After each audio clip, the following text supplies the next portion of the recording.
આણંદ જિલ્લાના સારસા ગામમાં આવેલ એક પ્રોવિઝન સ્ટોરમાં ગત રાત્રિના સમયે એકાએક આગ લાગી બનાવની જાણ થતાં આણંદ ફાયર બ્રિગેડની ટીમ તુરંત ત્યાં સ્થળ પર પહોંચી આગ પર કાબુ મેળવ્યો। આગની ઘટનામાં કોઈ જાનહાની થઈ નથી, પરંતુ દુકાનનો તમામ માલ સામાન બળી ખાખ થયો છે।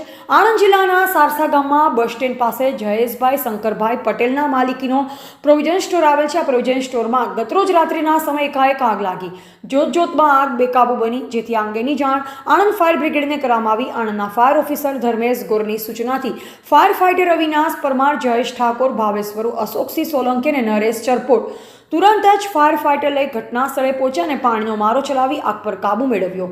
સદનસીબે આગની આ ઘટનામાં કોઈ પણ જાતની જાનહાની થઈ નથી, પરંતુ દુકાનમાંનો તમામ માલસામાન ઉપરાંત ફર્નિચર અને ઇલેક્ટ્રિક ઉપકરણો બળી ખાખ થયા હોવાનું લાખોનું નુકસાન પહોંચ્યું છે।